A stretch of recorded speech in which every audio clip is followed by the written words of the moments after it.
J'arrive au bureau, je me pose 2 minutes et je vous donne 3 tips pour faciliter votre séjour en Corée. Ça, c'est quelque chose qu'on me demande tout le temps, comment se faire des amis quand on arrive en Corée. Si vous venez en tant qu'étudiant, vous allez forcément vous faire des amis beaucoup plus facilement parce que vous avez vos camarades de classe, vous allez pouvoir échanger avec eux. Mais en plus de ça, à l'école, vous avez toujours plein de clubs qui vous sont proposés, qui vont vous permettre de faire des rencontres, de vous faire des amis. Mais si vous venez tout seul, il y a plein de comptes sur les réseaux sociaux qui sont créés pour organiser des rencontres au travers d'activités. Je pense notamment au compte Girly in Seoul qui organise toutes les semaines, je crois, une activité à faire entre femmes et ça va vous permettre de pouvoir vous faire des amis sur place. Pour les transports, plein de choses ont évolué, donc je vous en ferai carrément une vidéo complète un peu plus tard. Mais petite précision vite fait qui va vous sauver la vie.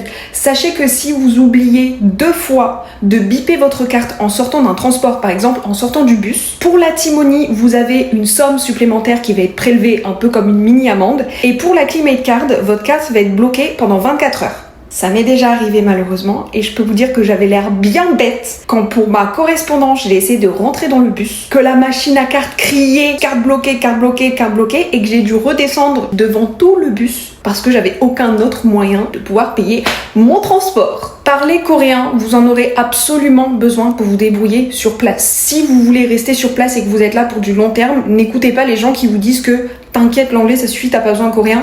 C'est pas vrai. Ici, même si les gens peuvent parler anglais, ils ont pas envie de parler anglais. Vous aurez absolument besoin de savoir vous débrouiller en coréen pour mieux vous intégrer et pour vous faciliter la vie sur place. Moi, je vous recommanderais toujours Preply. C'est une plateforme qui vous permet de trouver des tuteurs coréens. Donc, ce sont des natifs qui vous donnent des cours. Et du coup, ils vous apprennent le vrai coréen. Moi, vous imaginez même pas le nombre de choses que j'étais persuadée que c'était bon et elle m'a dit, certes à l'école c'est bon, c'est ce qu'on t'apprend à l'école, mais dans la vie de tous les jours, c'est trop bizarre, on n'utilise pas ça. Ce genre de truc, il y a que les natifs qui vont pouvoir vous les apprendre. Et surtout, le plus important, ils vous apprennent et ils vous exercent à communiquer avec des natifs.